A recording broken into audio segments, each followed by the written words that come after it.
this webCRM basic education video, we're going to look at the pipeline function in the webCRM system.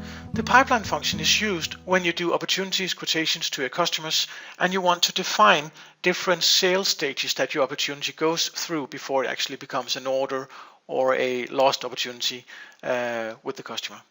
To set up the different pipelines, you go into Utilities and then click on the menu Pipeline. In here you got some different pipeline levels to define. You got some different stages from 1 to 12, and then you got the won and lost in the bottom. First of all, if you want all of them displayed right now, I've chosen not to use some of them, and if I click delete all and load in default, as you can see on the list now, there will be some default setup in the pipeline level like this.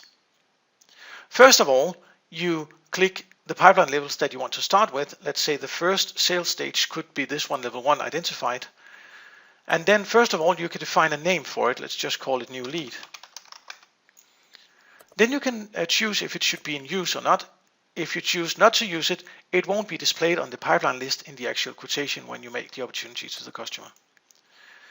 Then for this level, you can choose what the win chance percentage is, and then you have some different percent chances that you can choose in. Let's say this one would be 10% worth. And this percentage setup is basically based on the historical knowledge of your opportunities with your customers, or some other default criteria that's up to you to decide. But then you can also choose to detach that percentage from the level, which basically means that the user can go in and define how much the opportunity is worth in this specific level when they're doing the opportunity to the customer. Then you can also define how many days there is to a follow-up, and it's not an activity follow-up, it's only an update on the opportunity. This means that on the front page of webCRM, you can choose in one of the boxes to see overdue opportunities. And if I create an opportunity in this pipeline level and not doing anything about it afterwards, if I just create it, then after 8 days, it will pop up on my front page of webCRM and on my main view, and then it will be with red text reminding me that I need to update my opportunity in order for us not to losing this possible opportunity. You can of course also detach the days from the level, which means that the user can go in and define a date for themselves when they want to do that update follow-up.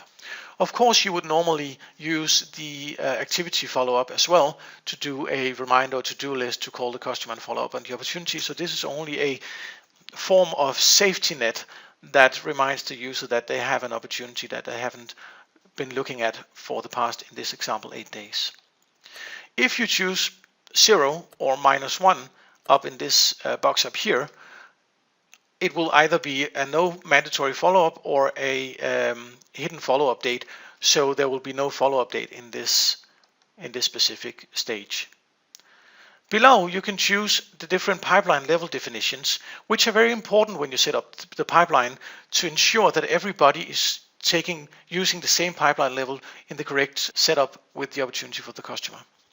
So the criteria, first of all, define what the criteria for being in this pipeline level is. Things to consider is basically to ensure that the user knows what to do in this level, what things to set up, what to proceed with before they can move to the next level, as this one down here defines criteria to move to the next level. They will need to, in this case, you'll call them or send an email within the next week.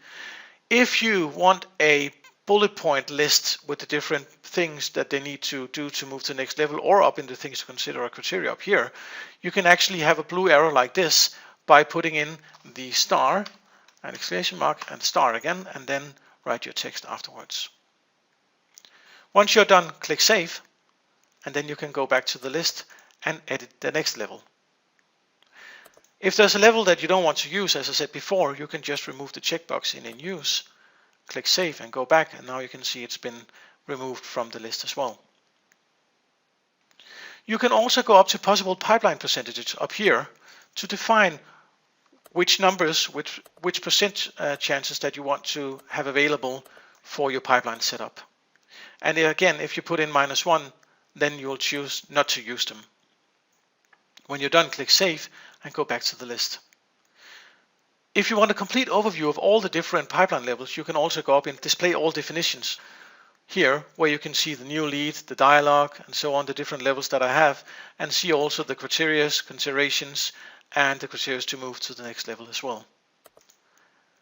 And that basically sums up all about the pipeline setup.